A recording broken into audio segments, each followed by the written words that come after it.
नहीं कोई मेरे नबी जैसा है यकीन ये मेरा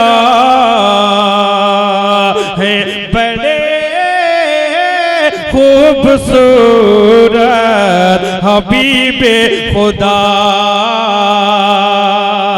एक दिन मैंने चांद से पूछा तू है कितना हसीन, कोई तुझसा नहीं, तेरी नूरी किरणों से ज़ौबार है फर्श ज़मीन। अब्दुल वहीद फारूकी साहब से गुजारिश है कि वो तशरीफ़ लाए, अगर मौलाना की भी ख्वाहिश है। बिस्मिल्लाहिर्रहमानिर्रहीम। मोहतरम बुजुर्गों, मेरे अजीज़ साथियों, डाइश पर बैठे मुअज़्ज़िज़ उलमाए कराम, हालांकि ये वक्त मेरे लिए नहीं है, लेकिन बहरहाल मैं बहुत शुक्रगुजार हूँ मदरसे की कमेटी और इस जलसे की जो ज़िम्मेदारान हैं उनका। और हज़रत की हुक्म था मेरे लिए कि मैं वापस आऊँ और कुछ बात कहूँ। तो एक बात मेरी समझ में हज़रत की तकरीर से ही जोड़ के एक बात कहना चाहता हूँ कि हज़रत ने हाफिज़ कुरान बनाने के लिए या बनने के लिए हम सबको होना भी चाहिए, उसके लिए बहुत आप सबसे वादा भी लिया। आज के इस माहौल में, आज के इस दौर में सबसे पहले जिम्मेदारी, सबसे पहली हमारी आपकी सबकी ये जिम्मेदारी बनती है कि जो हमारे मकतब और जो मदारिस हैं इनको कैसे बचाया जाए। इनको बचाने की जिम्मेदारी भी हमारी आप सबकी है। मैंने एक मदरसे के प्रोग्राम में इत्तेफाक से एडमिनिस्ट्रेशन के लोग भी मौजूद थे, तो मैंने ये बात कही कि आप जितने मजालिम कर सकते हो करो, इंशाअल्लाह 2-4 साल के बाद जब तुम अंदाजा लगाओगे और उत्तर प्रदेश में जोड़ोगे, जैसे एक सर्वे होता है कि इस बार 2017 से पहले कितने मदारिस थे और क्या क्या उनके साथ जुल्म हो रहे हैं, और इंशाअल्लाह 2027 में सर्वे करा लेना 3 गुना ज्यादा खुल चुके होंगे इंशाअल्लाह। तो मैंने बात कही, आज भी अगर यहां पर हो एडमिनिस्ट्रेशन के लोग तो मेरी बात लिख लें कि जितने भी तुम जुल्म करोगे, हम इस जुल्म के खिलाफ और मदारिस के तहफ़्फ़ुज़ के लिए शीशा पिलाई दीवार बन के तुम्हारे सामने खड़े होंगे। सुभान अल्लाह। आपको कहीं कोई घबराने की और परेशान होने की जरूरत नहीं। और अल्हम्दुलिल्लाह अल्लाह रब्बुल आलमीन का बहुत बड़ा एहसान और करम है कि जो जो लोग हमारे पास आते हैं उन सब के प्रोग्रामों की अल्हम्दुलिल्लाह परमिशन भी करा देता हूँ।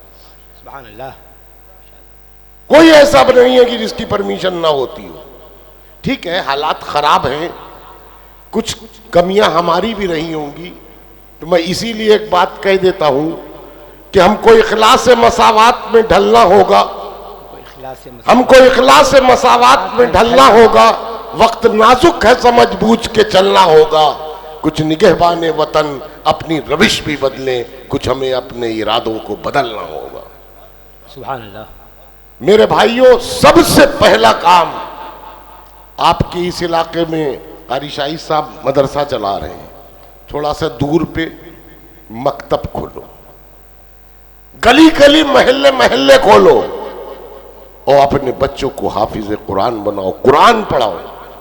याद रखो कि IAS बनाओ, इंजीनियर बनाओ, डॉक्टर बनाओ, जरूरत है, लेकिन एक छोटी सी बात आपके सामने कह के अपनी बात खत्म करता हूं कि जिन लोगों ने, जिन वालिदैन ने बच्चों को खाली दीनी तालीम, जिन बच्चों को दीनी तालीम दी और जिन वालिदैन ने खाली दुनियावी तालीम दी, असली तालीम दी, आप एक फर्क देख लो।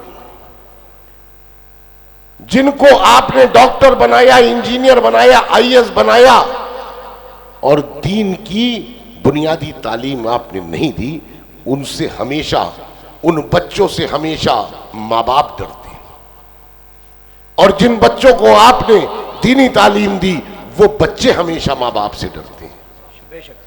इस बात को आप घर घर जहां जहां तक देख सकते हो देख लो कि यही एक तरीका है। तो आपको मदरसे, मौलाना शाही साहब इस घनी बस्ती में मदरसा चला रहे हैं, कारी शाही साहब चला रहे हैं, ठीक है यार। एक बात समझ लो, बहुत छोटी सी बात कह रहा हूं, बहुत छोटी सी बात कह रहा हूं कि अगर एक मुट्ठी आटा अगर अपने घर से रोज दे दोगे, तो इनके यहां जितने मदरसे में बच्चे पढ़ते हैं, क्या उनको आटे की कमी पड़ सकती है? अगर पैगाम लेने बैठे हो, कुछ सुनने बैठे हो, तो अमल भी करो। आपके इलाके का मदरसा, कितनी खुशी की बात है कि एक बच्ची हाफिज कुरान हुई, देख के दिल खुश हुआ।